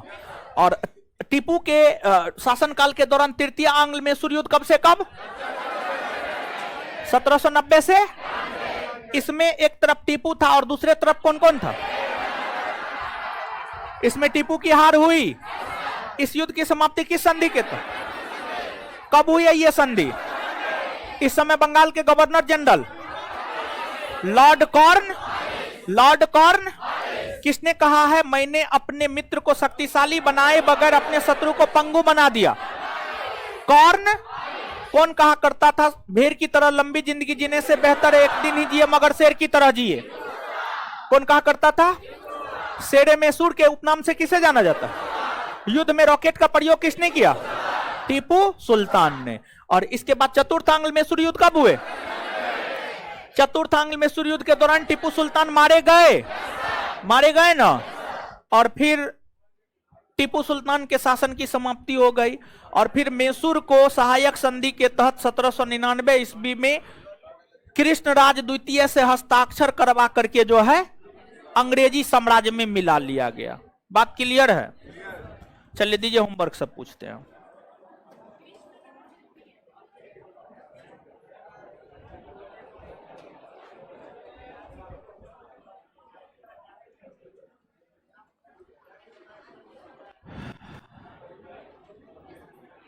खड़ा होइए। स्टार्च या स्टार्च या सेल्यूलोज के जल अपघटन से क्या प्राप्त होता है? ग्लूकोज। बैठ जाइए, खड़ा होइए। प्रोटीन के विघटन से क्या बनता है? प्रोटीन के विघटन से क्या बनता है?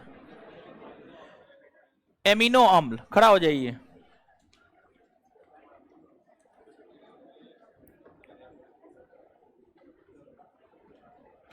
हेलर परीक्षण द्वारा ज्ञात किया जाता है।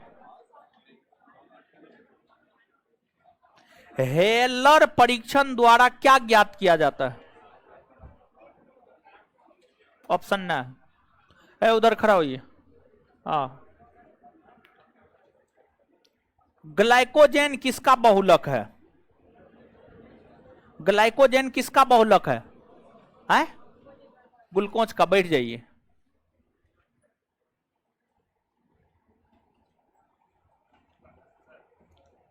इधर खड़ा होइए, लड़की है, उधर खड़ा होइए, खड़ा होइए। हाँ, आगे नहीं, पीछे वाली।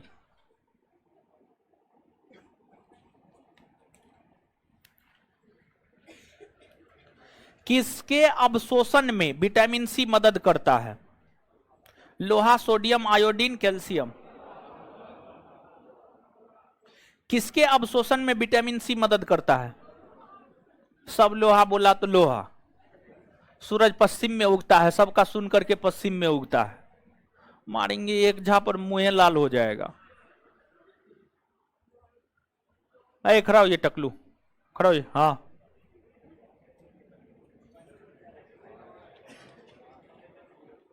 एक गिलास पानी पीने से कितना कैलोरी एनर्जी मिलती है? नहीं हुआ इसका, ये तो ऐसे ही पूछे थे। बोलिए मुंह ऊपर करके। उपस्थित तथा हड्डियों के निर्माण और संपोषण में आवश्यक तत्व कौन सा है? बैठ जाइए। उधर खड़ा होइए, हीरो खड़ा होइए उधर, red T shirt, red shirt.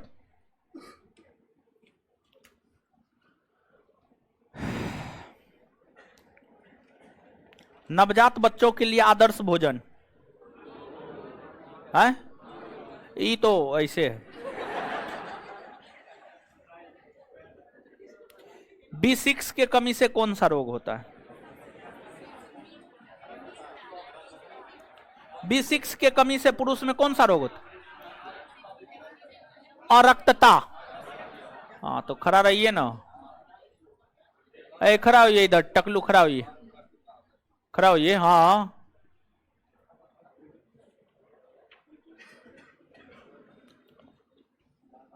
इधर मास्क वाली खड़ा होइए, तो खड़ा होइए। अरे खड़ा होइए ना मास्क वाली। हाँ, मास्क वाली बोलेगी। विटामिन ई का रासायनिक नाम? कैल्सीफेरॉल। कैल्सीफेरॉल, टोकोफेरॉल होता है। आपसे है।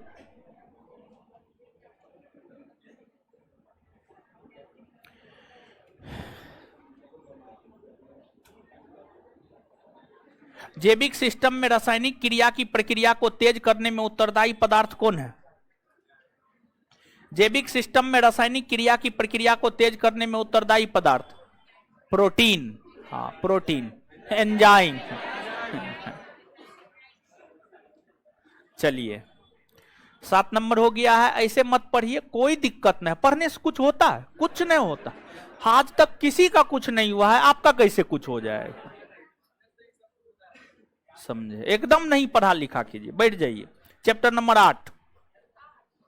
हाँ, 8।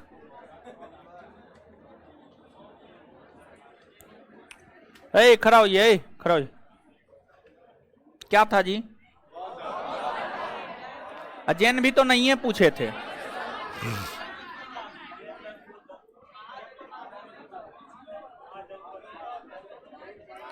गौतम बुद्ध के प्रथम गुरु कौन हुए? बैठ जाइए।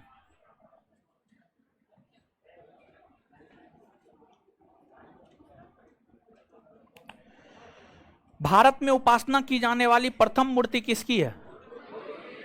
बैठ जाइए। इधर पीला टी शर्ट, खड़ा हो जाइए।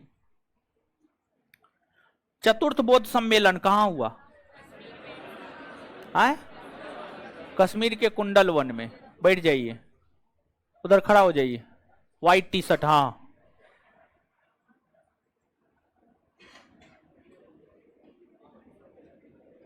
बौद्ध धर्म में आत्मा को माना गया है?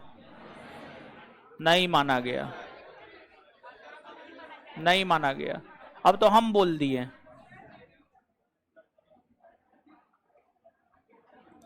धर्म चक्र प्रवर्तन क्या है? प्रथम उपदेश। बैठ जाइए, पढ़ा लिखा कीजिए। इधर इधर ब्लैक दुपट्टा, उधर उधर उधर उधर रेड रेड रेड रेड पे। हाँ,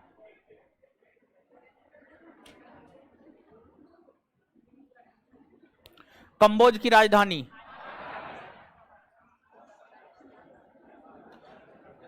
जैन धर्म के साथ में तीर्थकर सम पार्श्व का स्वास्तिक चिन्ह है, स्वास्तिक। बैठ जाइए। इधर खड़ा होइए, black T shirt. Gautam Buddha ने किस भाषा में उपदेश दिया? त्रिपिटक कौन भाषा में लिखा गया? पाली। बैठ जाइए। अस्मक की राजधानी? उधर चश्मा, खड़ा होइए। आगे वाली बैठिए, पीछे वाली। प्रथम जैन सम्मेलन कहां हुआ? पाटलिपुत्रा में। पढ़ा लिखा कीजिए। बैठ जाइए। इधर खड़ा होइए। तो लड़की खड़ा होइए उधर। हाँ, आपके पीछे। हाँ, आपके पीछे। हाँ, दो जैन तीर्थकर जिसका उल्लेख ऋग्वेद में है? ऋषभ देव और अरिस्टिनेमी। पढ़ा लिखा कीजिए। बैठ जाइए। उधर जो बात बना रही थी पढ़ने वक्त, चश्मा, खड़ा होइए। खड़ा होइए जल्दी। बौद्ध धर्म में प्रविष्टि होने को क्या कहा जाता है? बौद्ध धर्म में प्रविष्टि होने को क्या कहा जाता है? उपसंपदा कहा जाता है। उपसंपदा। देखते हैं बतियाने में कितना मन लगता है। बैठिए। अगला होमवर्क सुनिए।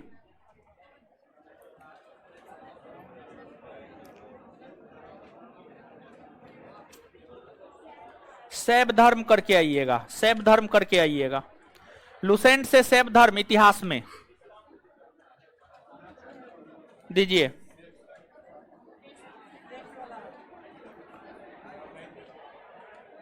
नहीं पूछे थे ना? अच्छा, कर लीजिएगा। अब टाइम हो गया, लेट हो गया है। होमवर्क सब दे दिए हैं, समझ गए? देखिए, हम बोले थे कि आपका क्लास भी वहां पे शुरू करवाएंगे, लेकिन जो है अभी वहां पे पूरा काम नहीं हो पाया है, समझे? इसलिए जो है वहां पे नहीं ले गए हैं। लेकिन कभी भी जो है आपका क्लास जो है अनाउंसमेंट करके वहां पर ट्रांसफर हो सकता है, समझ गए? तो आगे पढ़ते लिखते रहिए। और ऑब्जेक्टिव जो है, ऑब्जेक्टिव हम नहीं करवाए हैं, पहला चैप्टर का भी दूसरा चैप्टर का भी। ऑब्जेक्टिव में हम आपसे पूछे थे तो आप लोग तो सब कंफ्यूजने बता दिए, मतलब जो सही है उसी में कंफ्यूजनों बता दिए, समझ गए? सब में एक आध गो इरर है, एक आध गो तो नोट में भी इरर है, तो सही करवा देते हैं। दूसरा चैप्टर खत्म होने दीजिए, तब पहला दूसरा दोनों का ऑब्जेक्टिव भी करवा देंगे, समझ गए?